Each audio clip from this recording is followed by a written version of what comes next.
Welcome to episode 10 of the Maturing the Believer podcast. Today, we are exploring an entry from our study titled The Faith That Works. Yeah, and this is a topic we've really had to grapple with ourselves while co-authoring this material. Absolutely, because, have you ever tried to force something to happen by sheer willpower, only to watch it just, completely fall apart in your hands? Oh, we've all been there. You're pushing, you're striving, pulling all the strings you can. Right, and the harder you try, the more it just unravels. Okay. Our mission today is to unpack this powerful spiritual paradox we discovered in our walk with God. Why doing less, might actually be the key to growth. It is a massive paradigm shift, isn't it? Yeah. We are so deeply conditioned to believe that our sweat and our anxiety are the currency that buys results. Spot on. But when we were writing this, we looked at the ancient metaphor of a farmer planting a seed. It directly challenges our human obsession with control. What if true power isn't in your relentless hustle, but in absolute undisturbed stillness? Exactly. And to understand this stillness, we have to look at the foundational text we use to frame the whole entry, Mark chapter 4, verses 26 to 28. Yeah, the parable of the growing seed. It describes the kingdom of God like a man scattering seed. He sleeps by night, he rises by day, and the seed sprouts. But crucially, and this is the hinge of the whole thing, he himself does not know how. The earth yields crops by itself in stages. First the blade, then the head, then the full corn. I love that phrase so much. He himself does not know how. Because if you plant a garden, you don't stand over the soil and yell at a seed to make it grow faster, do you? No, you'd look completely ridiculous. You can't intimidate a seed. Right. So why do we do exactly that in our lives? In the material, we call it a grievous error when people default to the striving of their own flesh.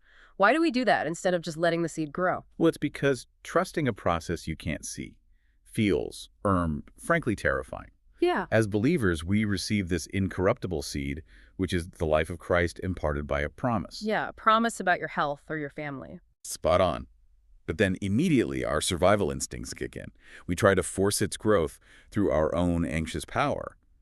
But the wisdom of God is found in the farmer who sows and then simply enters his rest. He just clocks out. He knows his understanding isn't required for the harvest to happen. Which brings us to this really counterintuitive view of darkness that we wrote about. Yeah, the dark, silent earth. Usually we think of darkness as something to be feared, being lost. Exactly. But we explicitly redefined it here. The farmer commits the seed to the dark earth because that's the exact place where the Spirit of God performs his hidden work. Yes, and that work has to be far away from the prying eyes of human reason and the meddling hands of the flesh. The meddling hands. But let me push back a bit on behalf of the listener here. Isn't human reason usually a good thing? We rely on it every day. It is, for natural things. But when we try to apply strict human reason to a spiritual seed, reason demands visible evidence right now. It panics when it can't see the roots. And that panic makes us want to dig up the seed to check on it, which we equate with doubt, fear, and walking by sight. Exactly. When you constantly examine your progress, you actually halt the growth process. The earth that yields the crop represents a heart that has actively ceased from its own works. Ceased from its own works. That requires such a huge spiritual shift. But it leads to the ultimate question. Why does God operate this way? Why keep us in the dark? Well, we made a really bold claim in this section. God does not ask for your strength to be added to his promise. Wow, yeah. That goes against everything we are taught. We always want to help God out. We do, but he actively requires your weakness and your stillness. The purpose is so that his resurrection power, the exact same power that raised Christ, is the only power at work bringing forth the harvest. So our strength is actually an obstacle to grace. Spot on. It's a great testimony to the power of God's grace. Grace doesn't multiply our frantic efforts. It works exclusively in the stillness of faith. That is so freeing. But we didn't just leave it as theological exposition, did we? We wanted to give highly practical daily application on how to actually practice this stillness. Yeah, we outlined a 3-step charge. Step 1 is identify your seed, name a specific promise sown in your heart, and refuse to dig it up with how or when questions. Just completely draw a boundary around the how. And then step 2, enter your rest. You literally schedule exactly a 10-minute period today to sit in quiet. No petitioning, no striving. You just declare, the work is yours, Lord. I trust the process I cannot see. I love that we said schedule 10 minutes. It turns this abstract idea of resting in God into a measurable task for the listener. It really does. And then the final step is water with thanksgiving. Instead of worrying, you water the seed by speaking thanks for the answer as though you already have it. Because Thanksgiving is the water. And this ties right into the concluding prayer we wrote about actively renouncing the anxious need to understand the secret work. Exactly. It's about having the faith to literally sleep in peace. Trusting God's faithfulness is the true source of all growth. Sleep in peace.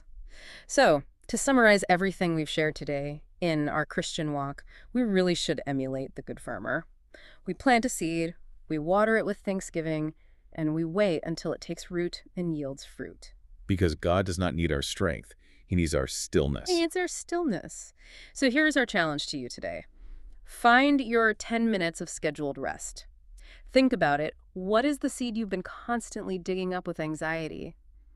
And can you let it stay in the dark today? It takes real courage to do that. It really does, because if the seed already contains everything it needs to grow and the earth does the work all by itself, what else in your life might flourish if you simply had the courage to leave it alone in the dark? That's a profound thought to sit with. It truly is. Well, we will catch you in the next episode of the podcast for more insights. Have a wonderful week.